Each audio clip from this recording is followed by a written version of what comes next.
Bonjour à toutes et à tous et bienvenue dans cette nouvelle vidéo des Tolkien, vidéo qui fera suite à notre vidéo des peuples libres, publiée il y a plus d'1 an. Attaquons-nous maintenant aux cités du mal.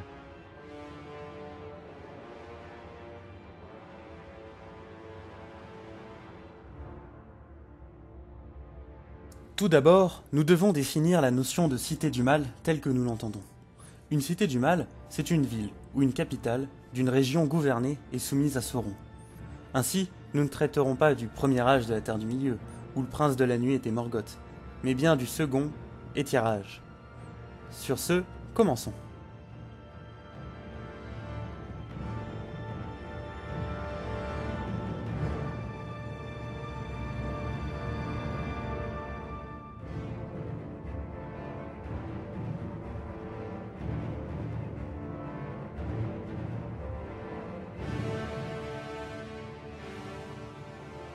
Barad-dûr, qui signifiait tour sombre en Sindarin, était la plus grande et la principale forteresse de Sauron. Ce dernier imagina la tour vers l'an 1000 du second âge pour protéger le Mordor, son royaume, d'une attaque numénorienne. C'est finalement 600 ans plus tard que la tour fut achevée grâce à l'aide des orques, mais aussi des pouvoirs de Sauron et de l'anneau unique. Or, en 3262 du second âge, une grande armée numénorienne prit d'assaut la forteresse, sans toutefois pouvoir y pénétrer. Sauron usa alors de la ruse et se rendit à Ar-Pharazôn, devenant son prisonnier, causant par la suite la chute de Númenor. Après cet événement, Sauron retourna en Mordor, sous l'apparence d'un esprit, et attaqua la cité de Minas Ithil, déclarant ainsi la guerre aux Dunedains. S'ensuit alors la création de la dernière alliance des elfes et des hommes, ainsi qu'un siège de la forteresse. En 3334, soit 7 ans après, Sauron fut enfin renversé et la forteresse fut prise par les peuples libres. Pendant 2900 ans, elle fut réduite à l'état de gigantesques ruines. En effet, seules ses fondations, créées grâce au pouvoir de l'unique, tinrent en place. Ainsi, quand Sauron retourna en Mordor, en 2941 du Troisième Âge, il entreprit de grands travaux de reconstruction dans le but de lui rendre sa puissance passée. À l'époque de la guerre de l'Anneau, en 3019, elle était jugée imprenable et indestructible, mais c'était sans compter avec la destruction des pouvoirs de l'unique et l'éruption de l'Orodruin qui fit s'écrouler la forteresse pour toujours.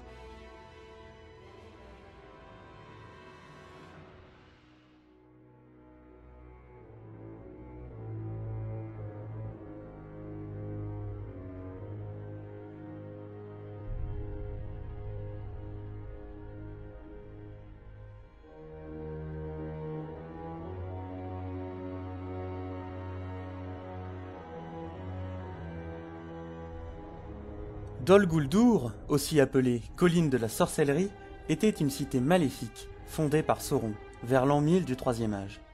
Située au sud-ouest de la forêt de Verbois, elle propagea pendant tout le Troisième Âge un mal puissant, à tel point que la forêt fut rebaptisée Forêt Noire.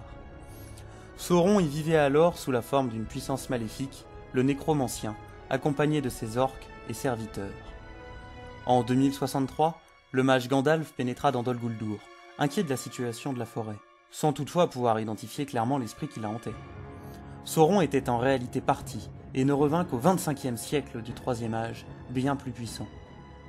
Gandalf repénétra alors dans la cité en 2850, et découvrit qui était réellement le Nécromancien. Sauron resta néanmoins à Dol Guldur, jusqu'en 2941, année durant laquelle il partit pour le Mordor et sa tour de Barad-dûr. Pourtant, 10 ans plus tard, en 2951, il envoya ses 3 plus fidèles serviteurs, les Nazgûl, dans le but de réoccuper Dol Guldur. Ces derniers l'utilisèrent comme base militaire, et notamment durant la guerre de l'Anneau, où ils attaquèrent la Lothlórien et le royaume de Thranduil, à de nombreuses reprises.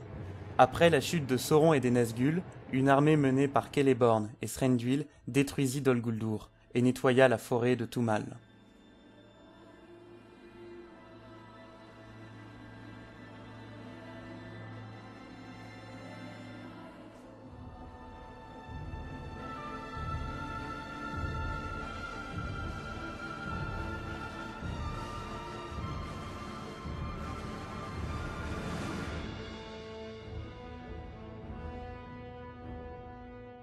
Minas Morgul, que l'on pourrait traduire par Tour des Spectres ou encore Cité Morte, était la cité des Nazgûl, et notamment de leur chef, le roi sorcier d'Angmar, lors du Troisième Âge. Située sur les versants occidentaux des Monts de l'Ombre, elle était décrite comme étant un lieu hanté, qui brillait d'une lumière fantomatique. En constante surveillance, grâce notamment aux salles supérieures de sa grande tour de garde, elle suscitait terreur et démons dans l'esprit de tous les peuples de la Terre du Milieu. Cependant, elle ne fut pas construite par Sauron ou par quelconque de ses serviteurs.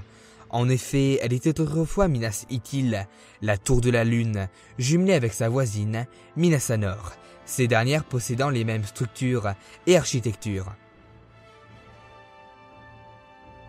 C'était notamment la capitale de la province gondorienne d'Ithilien, ainsi que la demeure du roi Isildur.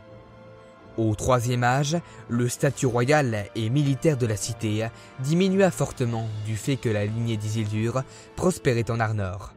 À cela se rajoute la lutte fratricide et la Grande Peste qui fragilisèrent considérablement le Gondor. Ainsi, en 2000 du Troisième Âge, la citadelle fut attaquée par les Nazgûl. Après 2 ans de siège, la cité ainsi que son précieux palantir tombèrent entre leurs mains. Par la suite, le roi sorcier tua Éarnur, le dernier roi du Gondor, et participa à la ruine de l'Ithilien. Durant la guerre de l'Anneau, la cité occupa une position clé pour les forces de Sauron, ces dernières étant les premières à attaquer Osgiliath et par la suite Minas Tirith. Après la chute de Sauron et du Mordor, le terrible mal qui y régnait fut chassé. Cependant, elle fut réduite à l'état de ruine et aucune garnison gondorienne ne vint y résider.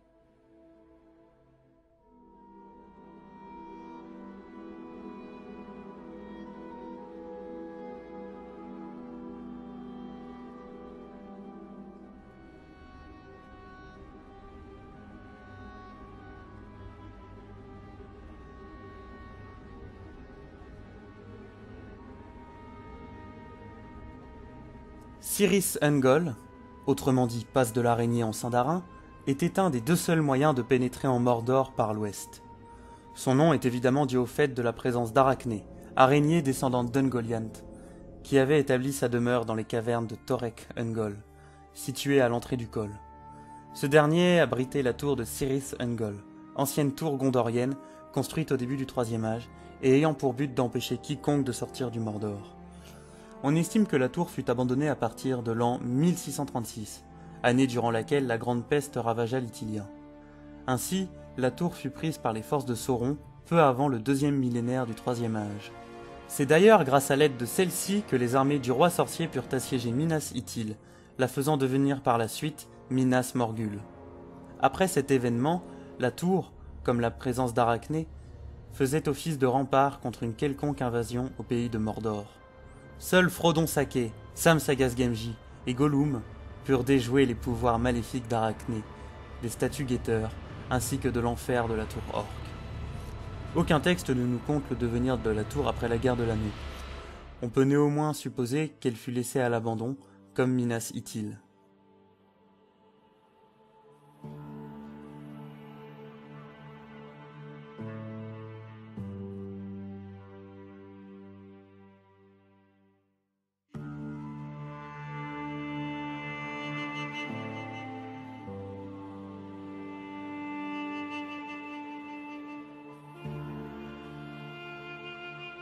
Situé dans une étroite baie, le port d'Umbar était un port appartenant au pays de Procharad, au sud des terres du Milieu. La dénomination Umbar signifiait à la fois la ville, la forteresse, le cap et les terres côtières environnantes. Le port fut construit au second âge par les hommes de Numénor lors de leur arrivée en terre du Milieu. Cependant, ce n'est qu'au 2e millénaire que le port arriva à son apogée, ce dernier étant décrit comme étant le principal port numénoréen. C'est à ce titre qu'Ar-Pharazôn y débarqua en 3261 pour y défier Sauron, jusqu'alors souverain de la majeure partie de la Terre du Milieu.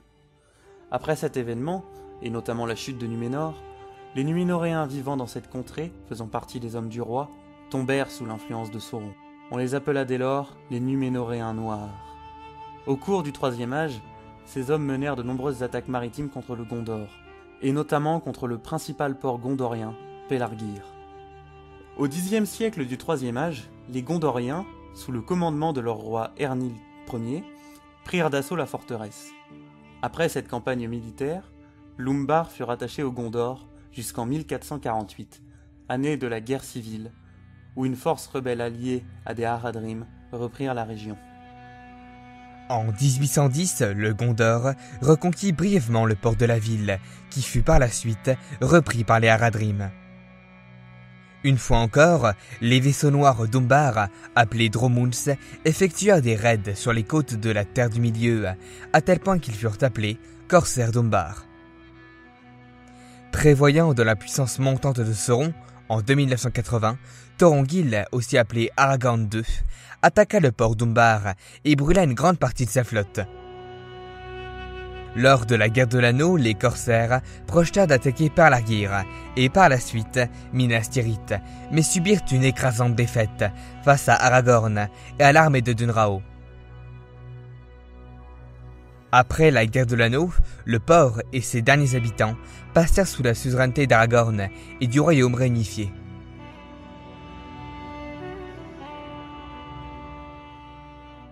Voilà, cette vidéo sur les cités maléfiques du Troisième Âge est à présent terminée. Si vous désirez plus d'informations par rapport à d'autres forteresses, nous vous renvoyons à notre blog disponible dans la description. Sur ce, n'hésitez pas à partager la vidéo autour de vous, à nous retrouver sur notre blog, sur la page Facebook des Tolkien Daily, et sinon, on se retrouve dans un mois pour une autre vidéo. Allez, salut à tous!